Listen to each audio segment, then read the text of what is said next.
Hi, welcome to this bite-sized video looking at FFT data, and specifically we're going to be looking at the overview page, which is the first page you come to in your dashboards when you log into FFT Aspire and you go to that self-evaluation section.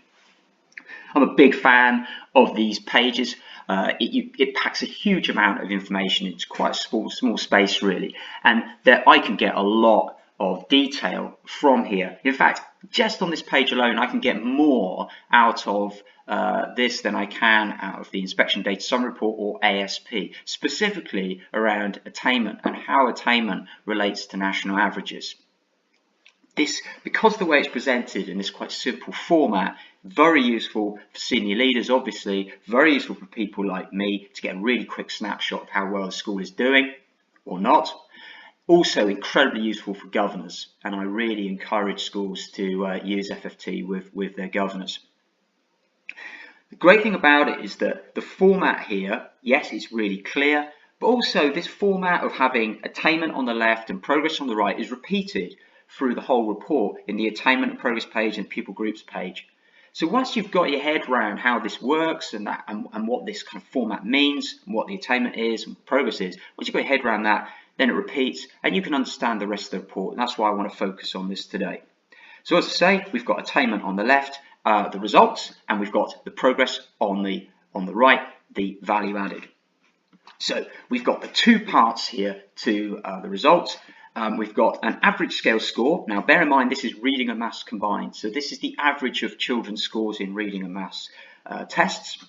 That's not something that you get, that combined score is not something that we get in the Inspection Data Summary Report or in ASP.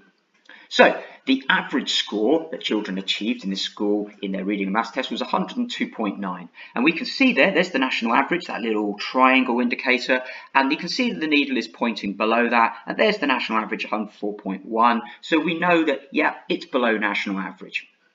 Now, the other bit of information we get here, and this is where we start to get more information than we do from other sources, is this little red zone here and this little green zone here, and the bit between those two zones, that's the confidence interval.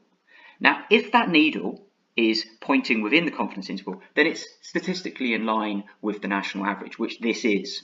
If it was pointing into the red zone, it would be significantly below, and we'd see a red dot up here. If it was pointing into the green zone, it would be significantly above, and we'd see a green dot up here. Now, we don't have that in this case.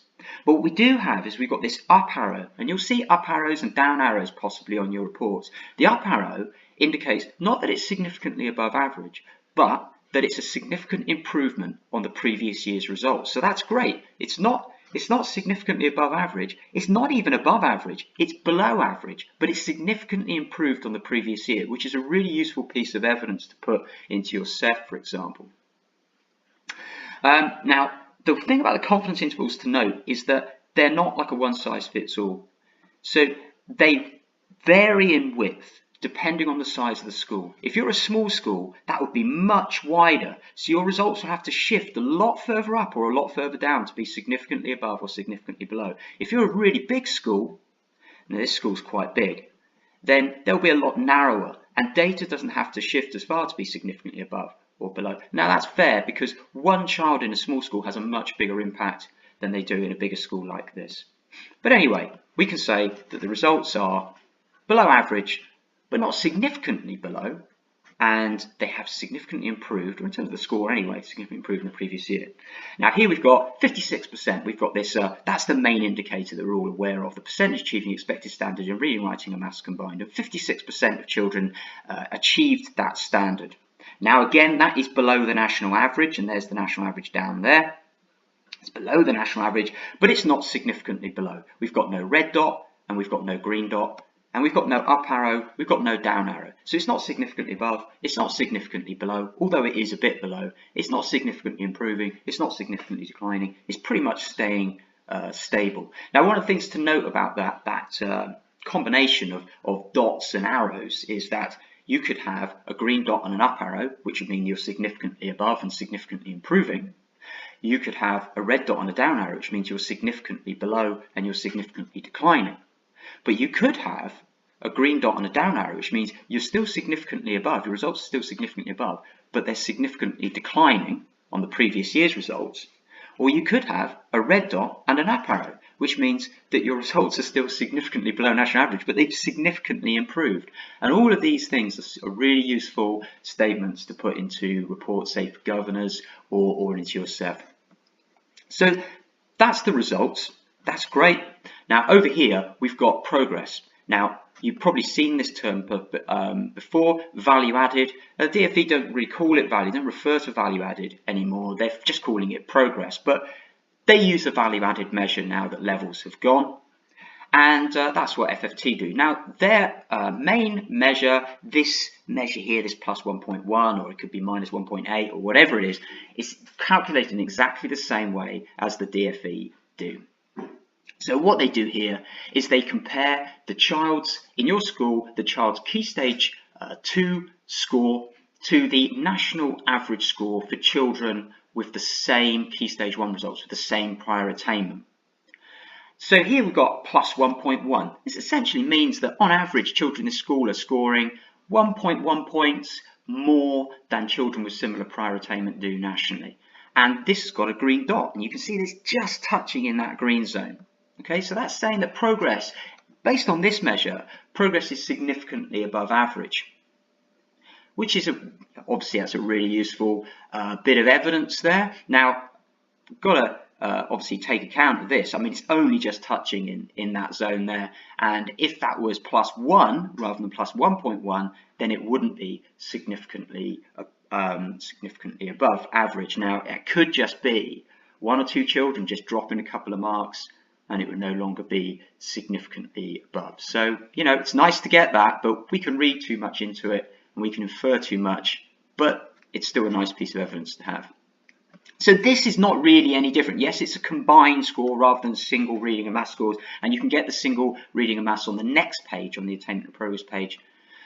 But it's essentially the same measure that you'll see in IDSR and in ASP and in the performance tables as well. Okay, now this is a bit different. It's still a value-added measure, but now we're talking about percentages, and this is something different. We don't see this in the ASP, and we don't see this in IDSR. So what does plus 6% mean? Because over here, 56%, I know that's below national average. In fact, according to FFT, that's 6% below national average. So why are they saying I'm 6% above?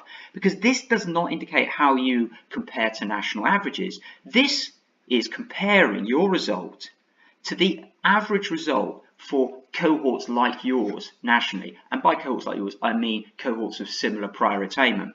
And they're saying, taking the prior attainment of children in this cohort into account, your result is 6 percentage points higher than expected. 6 percentage points higher than the average result for cohorts such as this. Or if you want to put it another way, if we took these children out of your school and we put them into a school where average rates of progress are made, we would expect this result to be 6 percentage points lower. That we'd expect on average about 50% of children in a cohort like this to achieve expected standards in the 3 subjects, but you've got 56%, so that's great, and that's above expected. Now, we can see we've got 85 children here, and while this is not strictly kind of accurate, what we can do is we can start to get an idea of how many children this equates to. So if we work out what 6% of 85 children is, it's approximately 5 children. So we could kind of say that our results, 56%, represent 5 more children achieving the expected standard than we might normally expect to do so in a school where average rates of progress are made.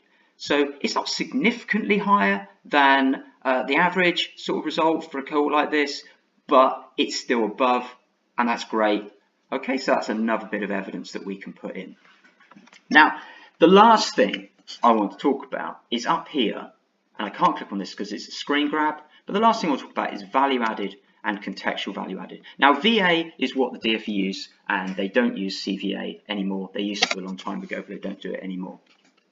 Value added, as I say, is comparing the attainment of children in your school against the average attainment of children nationally with the same prior attainment. No context taken into account.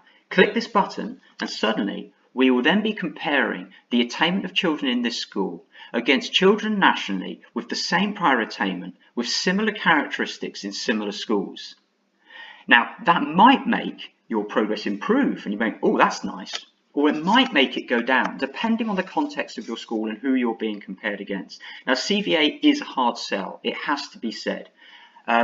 If it improves things, don't expect it to be readily accepted by external agencies such as Ofsted, which is a bit of a shame, but I understand it because they don't want to be making excuses, I suppose, for the underperformance of certain groups, particularly disadvantaged pupils.